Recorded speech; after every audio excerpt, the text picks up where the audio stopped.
Hi, and welcome. You're listening to the X22 Report. My name is Dave, and this is episode 1010B, and today's date is June 29th, 2016, and the title of the episode is Turkey Needs NATO to Defend Its Borders with Syria After the Terror Attack.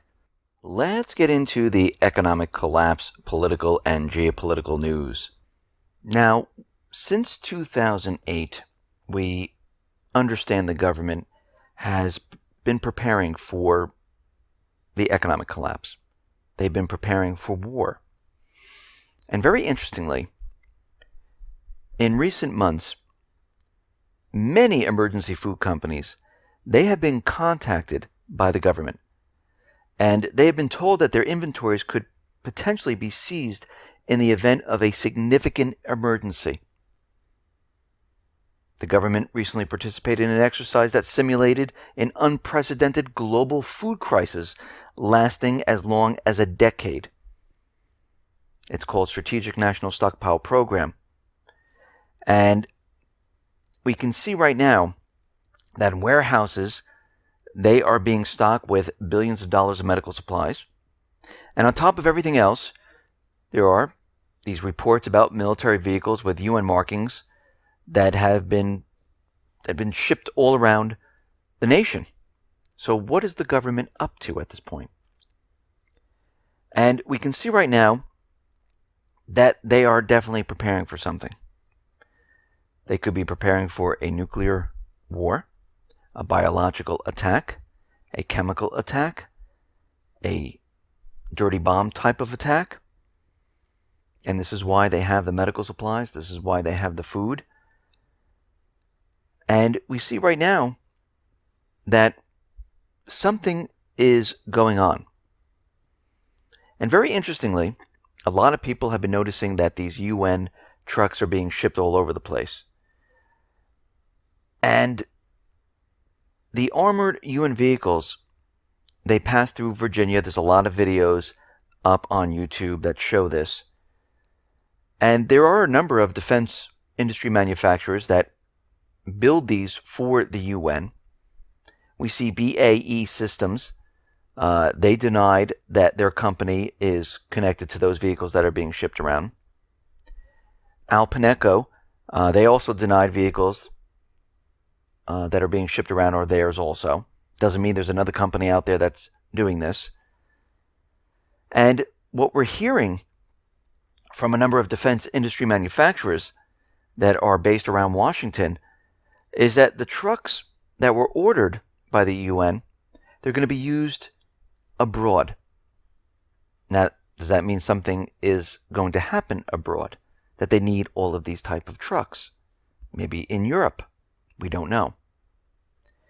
But here in the United States, we understand that the U.S. government, they have been preparing. And this food crisis that they're talking about, the FEMA contractor says that when this food crisis occurs, food prices are going to spike 395%. Now, this could be because of any type of reason. It could be because of an economic disaster.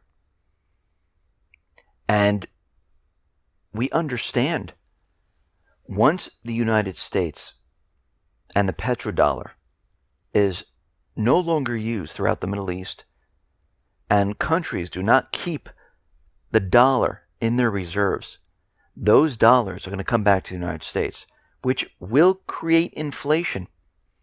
Inflation is happening right now. Even though they're telling us it's deflation, we see inflation in many different things. We also call them bubbles. We see it in the stock market. We see it in the housing market.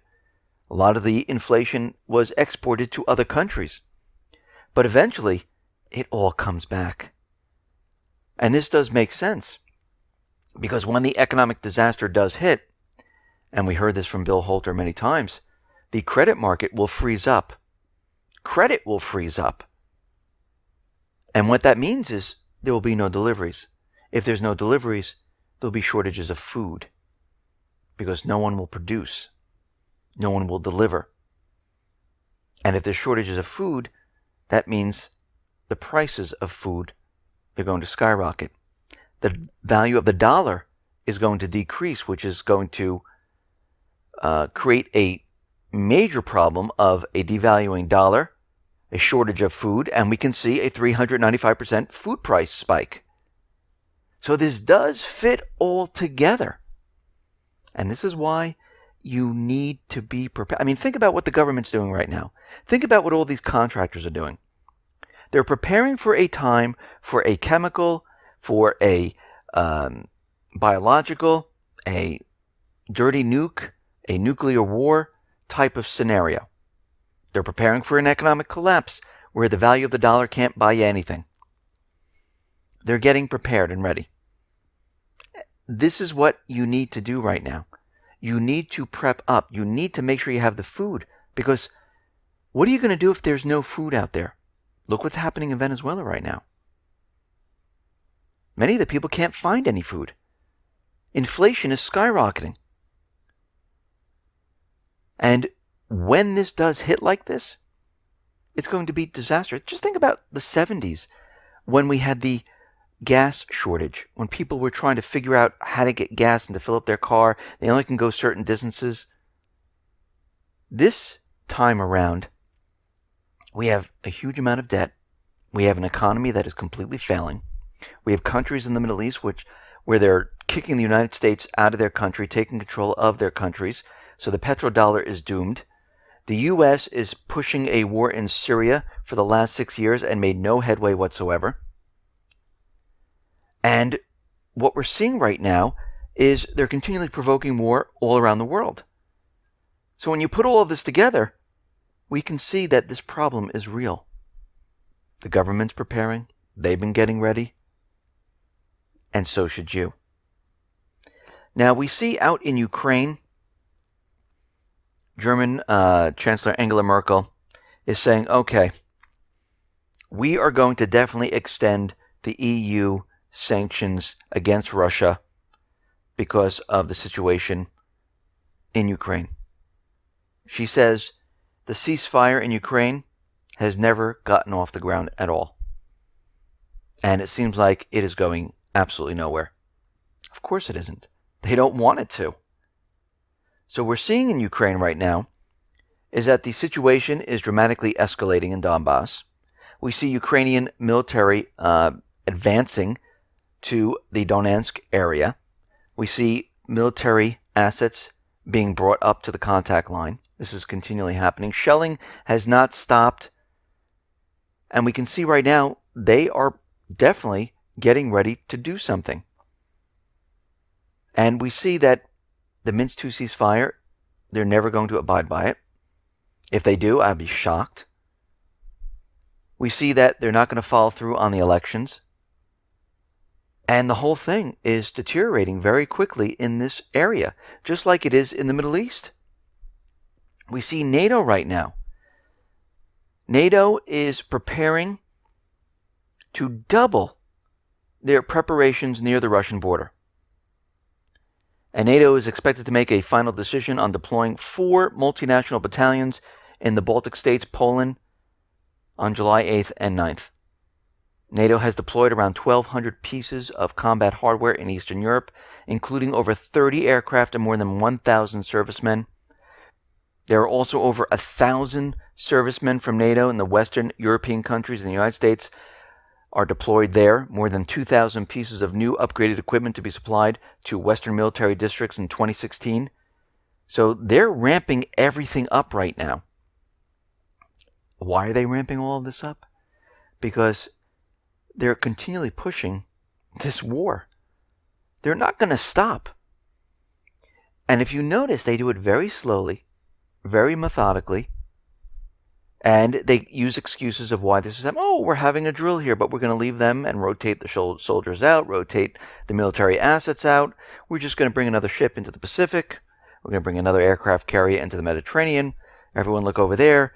And we can see over time what they've done is they've set everything up and they're getting ready and prepared for a first strike somehow, some way. And we know they're going to be using an event to say, Russia, North Korea, the Islamic State, Syria, Iran, you name it. They struck first. They did something. We need to attack. And they're hoping they have the ability to strike first and destroy the enemy. Is this going to work? Most likely not. Now, yesterday we reported that Putin and Erdogan, they were going to have a phone conversation. And we see Erdogan is trying to apologize for downing the Russian plane. Putin is extending his hand. And we see they had the conversation, and Putin ordered the lifting of sanctions on Turkey. And this was on the field of tourism and restoration of trade relations. And we see right now that we have Putin who's trying to calm the situation down. This is a strategic move, trying to bring Erdogan to Russia's side, maybe move him away from the U.S., because Putin understands that Turkey, NATO, the U.S., they're planning something. And he's hoping he can stop this. But we see that both leaders, while they're stressing to intensify international cooperation in the fight against terrorism, we know that Turkey, Erdogan, supports terrorism. I mean, Putin, what he says is what he means. He is genuine, candid, forthright.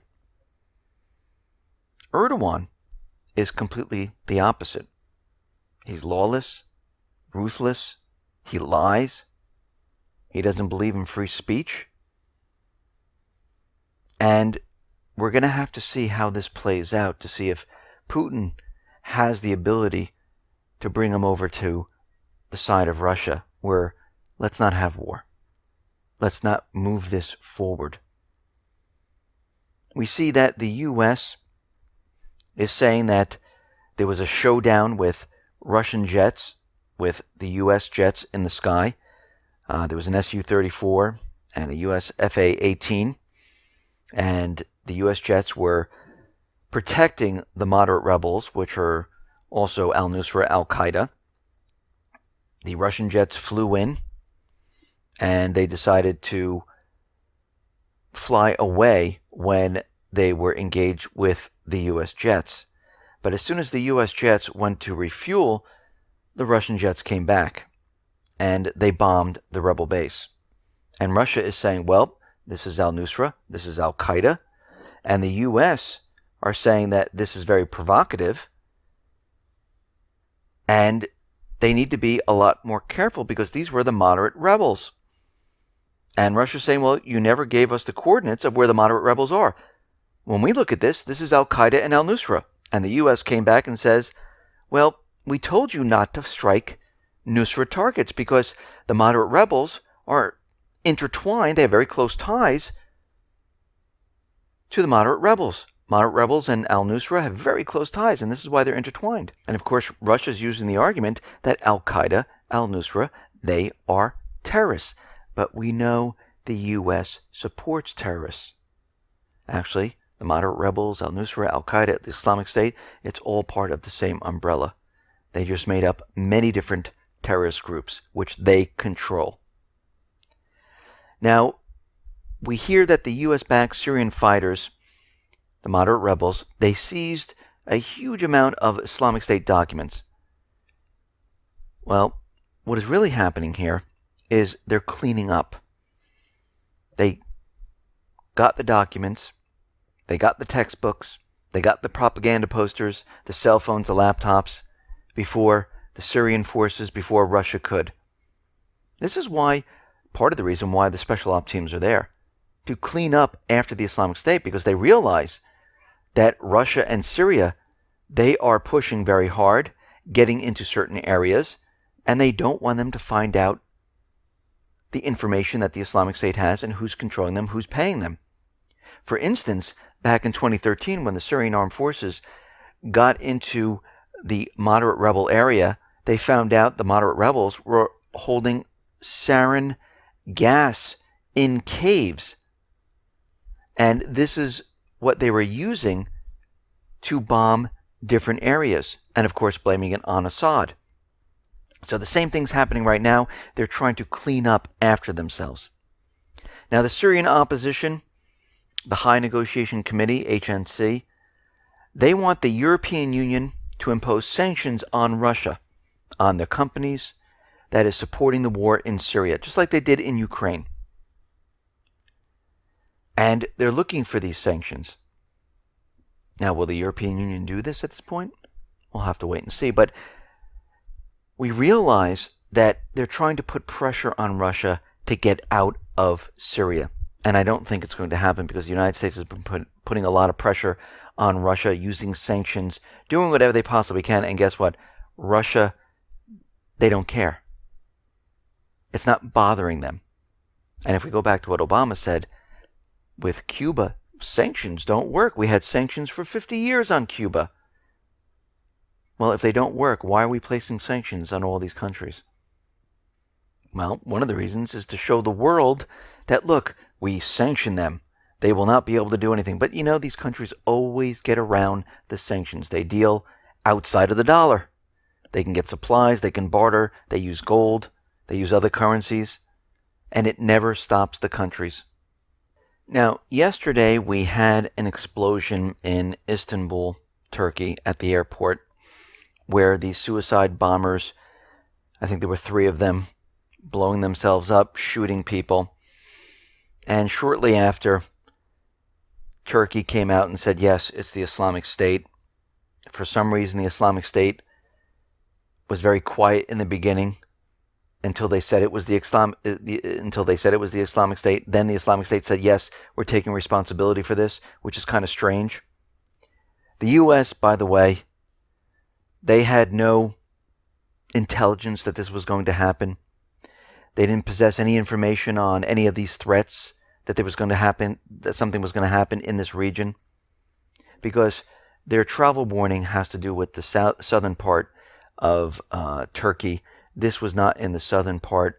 This was more north and more east. And we see that right now there are certain things happening since this false flag occurred. Remember, Erdogan has done this before.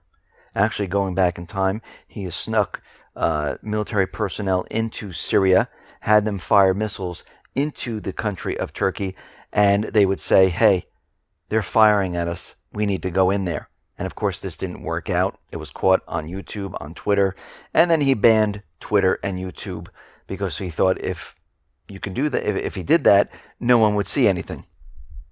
But right now, we understand there is an advisory in the southern part of Turkey on the border of Syria. We also realize that the U.S. is sending families home that are stationed in the Incirlik base area.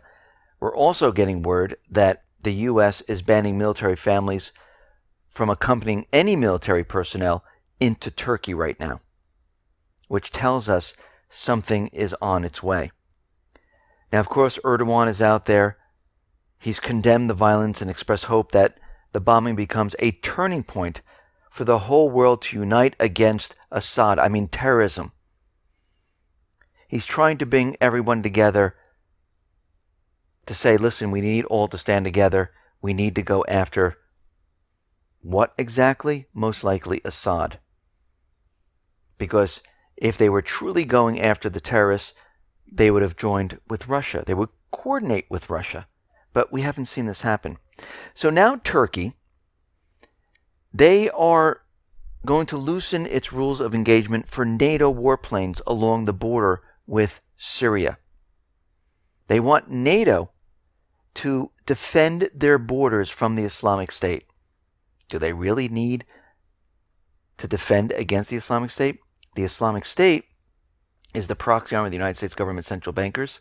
The Islamic State moves freely between Syria and Turkey. Turkey actually houses them, puts them up in hospitals if they're injured, supplies them with military assets, purchases the oil from Syria. Now, NATO officials say they haven't been informed by Turkey of the rules changes that they made, but once they do, they will increase the number of border individuals and Border Patrol flights in this area. So it looks like they're trying to bring NATO into the fold here. Now, of course, here in the United States, we have CIA Director Brennan. He's out there saying, well, we saw what happened in Turkey. I wouldn't be surprised if the Islamic State is maybe trying to carry out this type of attack in the United States, which tells us that they already have this planned, which tells us that something is being prepared and readied. Because all of this fits into their plan of going into Syria, of getting the people together to go after the Islamic State, which is really what they're not going to be going after. But you can see this is all building into that area. So right now, they're going to reinforce the borders of Turkey with NATO flights. They're going to reinforce, most likely, with more military assets, weapons, troops. And Erdogan and the U.S., because Obama came out and said, we are with Erdogan, they're going to try to make their move. They're going to try to bring everyone together to try to go into Syria and fight terrorism. The same terrorists which they're paying, which they're supplying, which they're housing. So we know that this is not about the terrorists. This is about making their move against Assad, taking him out somehow, some way, making a push, maybe to divide Syria. And this is something that we need to watch, because we can see things are starting to ramp up. Whatever their plan is, it's starting to come together. And most likely, we'll see it even intensify as we move throughout this month. Listen, everyone, thanks a lot for listening. Be well, be safe, and especially be prepared. Thanks a lot.